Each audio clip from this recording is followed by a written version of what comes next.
price, PPI. So, how come the market is shrugging that off and moving higher? And what about Pete's take on some of these crazy sports headlines? We'll have that and more on the Rebels Edge. Bang.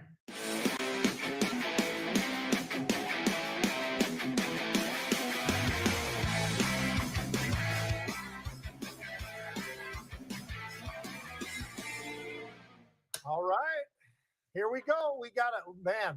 I'll tell you what, you're right. It's a wild day already, John. I mean, say what you want. Some of these data numbers are coming through, and it's interesting some of the responses that we're getting. There's no doubt. Yeah, we got a hotter than expected producer price, which means, of course, that it's not just the consumers that are paying more.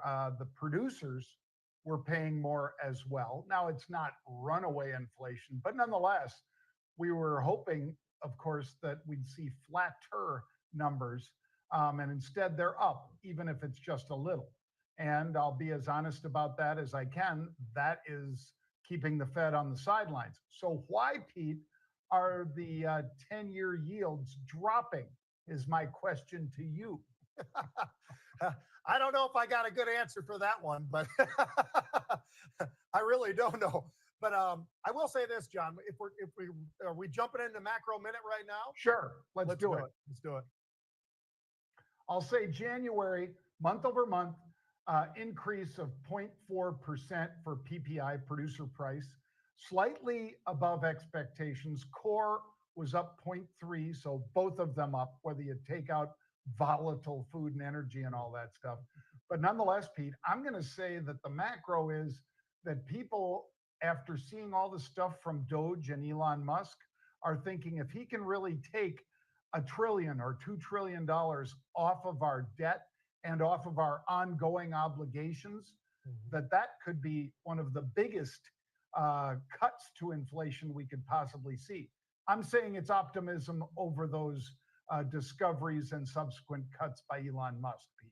I'm going in the same direction, but I'm not going towards Musk on this one because we've got CPI, that was hot. We got PPI, that was hot. You know what else is really hot? Earnings. Take a look at Cisco, unbelievable. AppLovin, unbelievable. CVS, unreal. Hood, unbelievable. We've had this been going on for a while now, John. 79% beats going in so far, and we're through over 60% in terms of the earnings season. So we started off with the financials. It didn't end with the financials, and it's not going to end, I don't think, with Robinhood or some of the names today. It's going to keep on going. They are crushing it right now, and earnings, I think, is what's basically trumping everything, especially PPI and CPI. Well, then we could go over, Pete, to the fantastic futures. And I'm old enough to remember when Chicago had an egg futures contract, Pete, because they did. And these days, I bet traders wish they had an active egg contract because eggs are up huge. I think anybody who's buying them, including, of course, your guys at the Waffle House, Pete, they're up 15%. That's a 10-year record. And that is 2/3 of the monthly grocery inflation, Pete. So if you take out those eggs, bird flu and people stealing eggs and problems like that, if you take out that 15% jump from eggs, like I said, that's 2/3, 66% of the inflation. We would have been down on the grocery side of inflation, Pete. Yeah, no doubt about that, John. I think you brought this up a little bit ago. You talked about the 10-year. How about the fact that yesterday it did pop up? It did. It got up to 465. Made everybody a little bit nervous. You know where it is today? It's back down. It's 455. So we're looking at something that's moving around in a fairly volatile sort of a range, but it's within a specific, just like it is with the Dow, the S&P, and the NASDAQ, where they're moving around each and every day. And they're up 1 minute and they're down the next, but they're not really moving in a huge way. As a matter of fact, you look at something like the 10-year, John, you're looking at what? Like a 4.35 maybe to 4.65, 4.85, something like that over the last 6 weeks or something. So I look at that, and then I looked at the volatility index, which really stood out because Volatility did pop yesterday, real early after CPI and that hot run number. We hit 17. You know where we are now? We're in the 15s. We're in the middle 15s to lower 15s. So volatility stood up there, John, for all of a minute and then pulled right back again. Well, let's dive into one of the stocks you mentioned already, Pete, AppLovin. AppLovin APP traded all the way up to a new all-time high today, Pete, 525 and 4 cents. 525. This stock is up over, or was up at that time, up over 400% since September. And today, even though it's off the highs, it's now at 468, Pete, 469, let's say. That's up 23% on the day. How do you do that with a company that is, a big $157 billion company? How do you see a 30% jump? Well, one of the ways you do it, Pete, is you sell off a huge portfolio of apps because that's what they're doing for nearly $1 billion. Yep. So that was one part of it. But also, let's be honest, John, they absolutely destroyed the earnings. They're looking for $1.25. They put up 173. I mean, that's a pretty nice number. They beat on the revenues as well. The adjusted EBITDA, that was a huge beat as well. The forecast was a little bit, it was better, but it was very close to being in line. But analysts were absolutely clamoring to start raising some of those price targets, John. And when they start doing that, everybody sort of starts running to the upside. In 1 year, stock is up 987%. I would say that this thing is one of those just absolute unicorns right now, the way it's been moving and continues to move. To your point, we were up 31, 34%, depending on when you were looking at this name.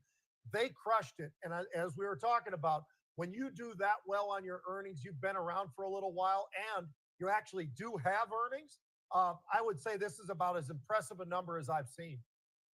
Well, and Pete, one thing that I will throw out to all the audience is also, we've seen this before when stocks make massive moves like this, even GameStop. What do? Well, they might issue more shares because why not? In this case, I don't think we're going to see that. But what I do think, Pete, is they're going to use their capital, that is the shares, and how much those shares are worth at 468 bucks a share or 500 a share, and start buying other companies. So today it's a little bit of the story of their earnings and them selling off a piece. I think, Pete, you're going to see in the future them buying things because, when your stock's up fourfold this quickly, why wouldn't you say, you know what, let's diversify a little bit. Let's grab a little bit of this and a little bit of that, because it would have cost us 4 times as much. And now we can use 1/4 of that and maybe load up on some competitors or whatever. Right. All right, Yep. Pete, let's talk about Aurora Innovation. Now, you've heard Pete and I talk, folks, about Lyft doing the deal with Mobileye, and that's going to be for autonomous robo taxis, if you will, Lyft vehicles. Waymo is already out there, and they're doing some things in San Francisco. They're going to be moving to Austin. Obviously, Elon's going to be doing things in Austin. This company, Aurora Innovation, does trucks, automation of trucks, and they're in a partnership with DHL, Pete. They're doing things with FedEx, with Werner, with Schneider, and with JB Hunt. I mean, these guys have already driven 2.6 million miles for commercial trucks. This one today is up strong, and I think people are realizing that it won't just be cars, it'll be trucks, and these guys are at the forefront of that. Yeah, driverless trucks, John, commercial launch, everything you were just talking about. April is when they're launching some of this. The safety is already it was 97%. Now it's up to 99%.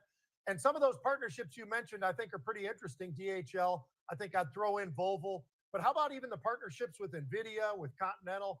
They really have grabbed just about everybody, and they're putting this in.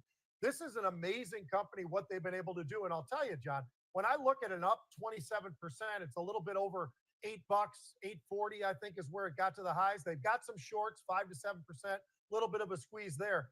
These guys got an incredible balance sheet on top of everything else. So Aurora is a name that I think people should keep their eye on. We have had some option activity in this name not too terribly long ago, but I'll tell you what, oh, there it is right there. We just keep on looking. And this has been an incredible run that we're seeing out of Aurora for all the right reasons. They're doing it the right way, John.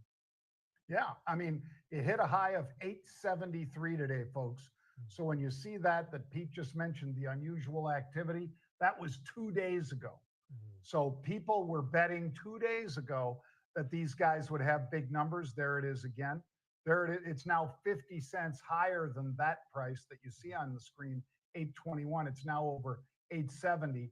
And once again, if you want trades like that, go to marketrebellion.com/get started. But wait, there's more because there really is, Pete. Robinhood.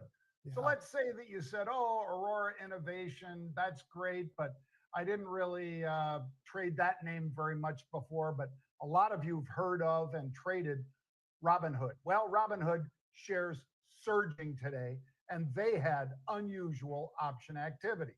So there's that big pop out of Robinhood, sent it to almost 65 bucks a share. Well, crypto, yep, Jared's right. The headline, crypto's back.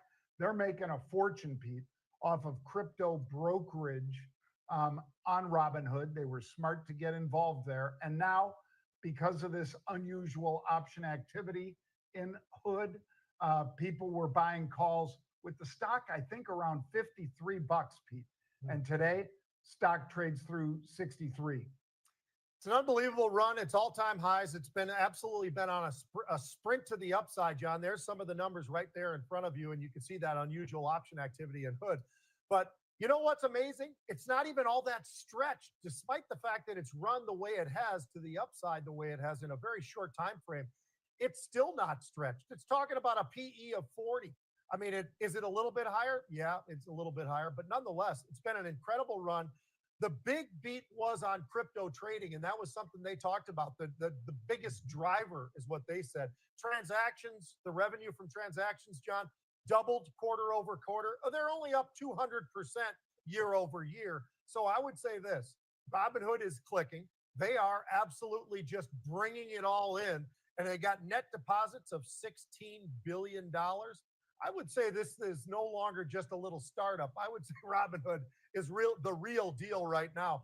Yearly growth, 42%. I mean, there's nothing I can see in this, what they put out there for us, John, that's any negative at all. This is an amazingly well-run company, and these guys are kicking butt, and crypto is definitely a big part of it. Yep, absolutely, Pete. And then let's fill them in, Pete, on TTD, the trade desk. Now, Trade Desk is basically an ad tech platform. So if you wanted to run an ad, folks, on any particular network, you might go through TTD. And this stock has exploded higher over the years. The Trade Desk is something that a lot of people didn't really understand their business. I think now they're grasping it more, Pete. And with everybody wanting to point and click and just get the information right away rather than picking up a phone and calling John Hamm with the Mad Men and all that to get an ad running and so forth. Trade Desk is really hitting it. And this is a $40 billion company that collapsed today on an earnings miss. I'll say, Pete, for everybody watching, that I bought it today. Why did you buy it, John, when it's down this much? Number one, I think it's overdone. Number two, as we said yesterday, you can sell puts if you wanted to say, hey, I really like it here at 82 bucks a share. Maybe I'll sell the 75 puts. Maybe I'll sell the 80 puts. I didn't do that. I bought the 85 puts, Pete, and I sold the 95 put. I'm sorry, calls. I bought the 85 calls, sold the 95 calls. So I'm in a 10-point spread. I paid $3 for it. That kind of trade, folks, means I can make more than double my money because obviously a $10 spread, you paid $3, I can make $7. That's the kind of risk reward Pete and I look for when we're doing trades like the one I just described. I am not telling you to do that trade, but 2 or 3 weeks from now, hopefully, when we're back here, I will be telling you, well, yeah, the stock's back to 100, Pete. It was 125 before the earnings, but it's back to 100 now. And guess what? I just turned $3 into $10. John and I don't talk about stuff like that very often with each other. He does his thing, I do my thing. He's in, Puerto Rico. These days I'm up in Minnesota. So there's, not that we can't phone call each other, but we don't, and so it's interesting because as you were saying that, John, that was exactly what I was looking at. I wasn't looking at the call spread. I was just looking at the stock, but I was looking at the fact that this is their first miss in 33 quarters, and there's a good reason of why they missed. And so I think that there's a lot of reasons why you'd want to look at this one and say, okay, it's down there very near the 52-week lows, which was 73. It's trading around 82 last I looked. They've got an incredible balance sheet. As I said, they've only missed on their revenue out of 33 quarters. They've missed this one. So all that being said, I think they just didn't do things the proper way that they've been doing them. And by the way, they've decided to buy $1 billion worth of their stock back as well. So I think that they are sitting in the driver's seat still, John. I think this has been oversold, and I think there is an opportunity in this one. So I would have said that coming into today either way. But now that you said you've got some options in there, I might be looking at that myself because I really was looking at this one saying, you know what? This is just one quarter, and I think it's getting overly hit today. So for that reason, I really like it a lot down here. Yeah. And folks, my two favorite things to do are when we see unusual activity to follow that. And if I see something like Super Microcomputer, SMCI, sold all the way down to $17 from 100. Hindenburg might be right, but they're not going out of business. And now take a look where that stock is. That's why I did the trades that I did, because I wanted to put my money where my mouth is. And I also wanted to take less risk. I don't necessarily want to buy, I trade between 50 and 100 contracts at a time, Pete. So as you know, that means 5,000 to 10,000 shares. 10,000 shares of this stock would be $800,000. Yeah. Well, I don't want to spend $800,000 and lock up that much, but I can spend, I can buy 100 lot of call spreads and spend 30 grand and control 100,000. So anyway, Not so bad. let's go to sport. No, yeah, sports. I don't have a video for you, Pete, today, but let's go to what you've got with the NBA. All right, so I wanted to start with the NBA. I know we don't talk about them very often with the big beautiful light on them, but I will say this: the Oklahoma Thunder are pretty much dominating this year. I mean, almost Chicago type domination this year, John. The way they've been able to play, and here's what I mean by that. So they are leading right now in their division 8.5 games.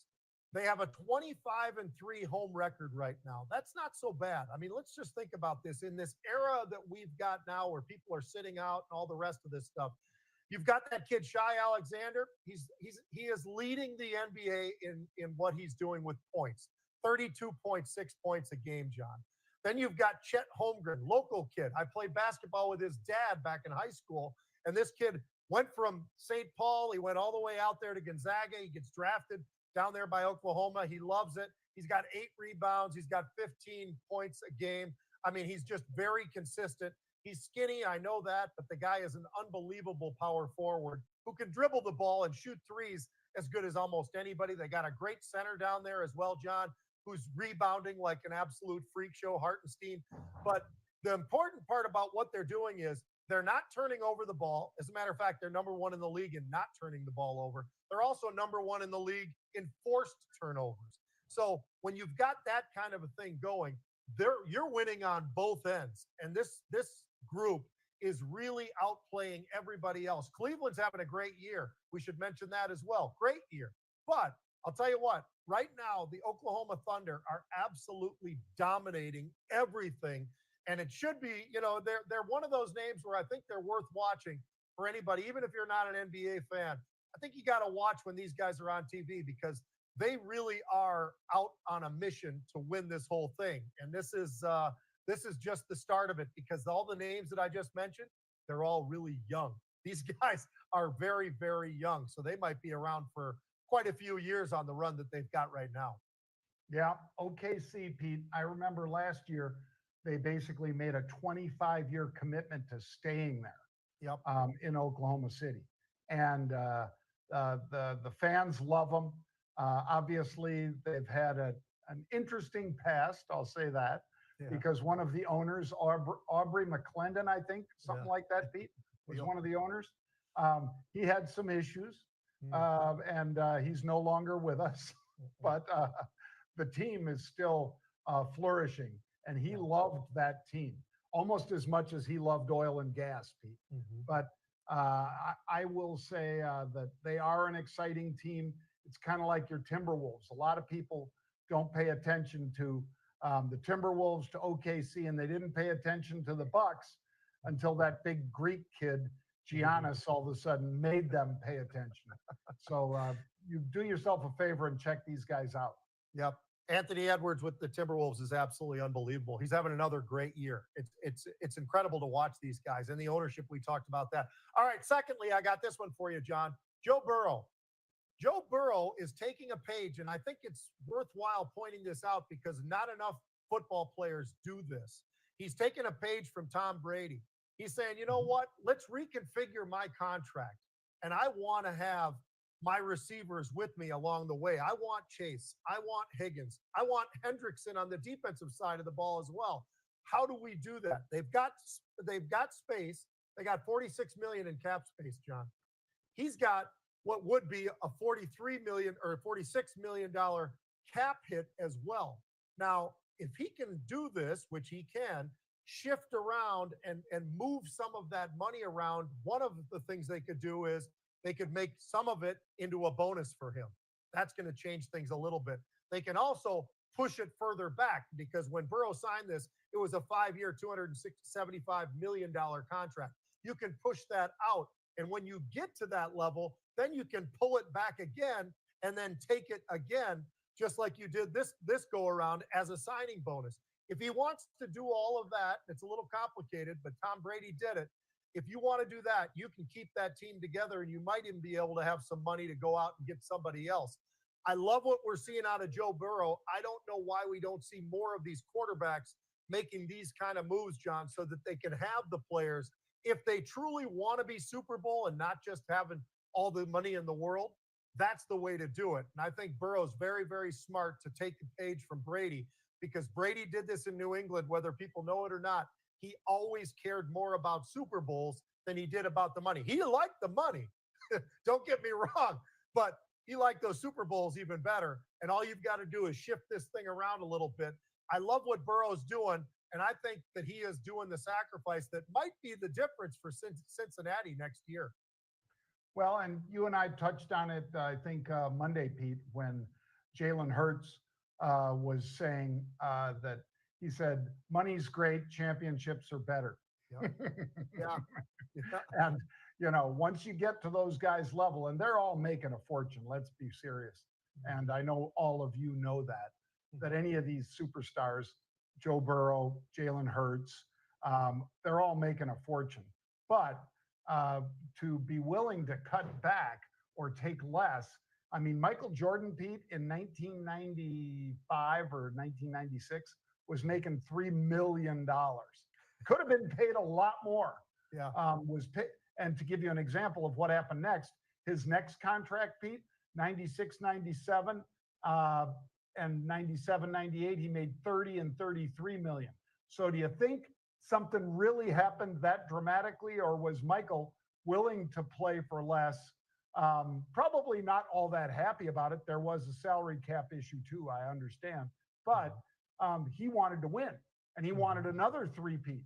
They won 3, and he wanted to do it again. Yeah. And he got to do it, Pete.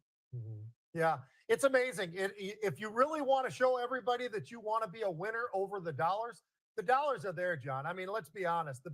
The difference between making 55 million in a year and 35 million in a year, I know it's $20 million, but 35 million, that's a pretty nice chunk. So I think that if you show that these guys and you show the fans who you really are, why do you think Tom Brady is so loved by New England and then Tampa after that? But He's loved because he was willing to do stuff like that and take some of those cuts.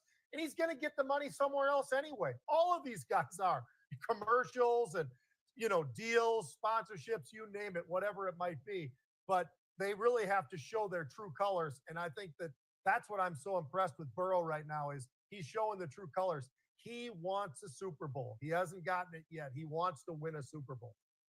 Yep. Well, Pete, they put the right team around that guy. You and I both said he is one of the premier quarterbacks in the league.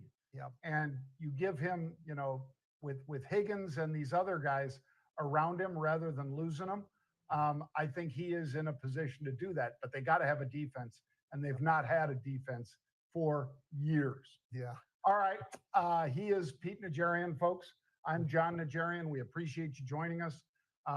We've got some big news to share with you soon because we signed with Red Seat Ventures, and we'll be telling you about what that means for you and for seeing us streaming as well as on the big screens and so forth on television. So we'll talk about that over the coming weeks because we've got to put out probably a couple of press releases about that, Pete. But we're really delighted about it.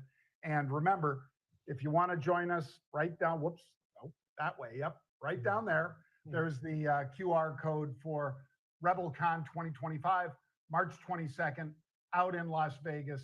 We'd love to see you there.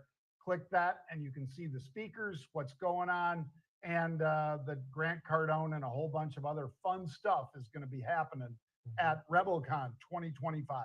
We'll see you next week, folks, 1 p.m. Eastern Time.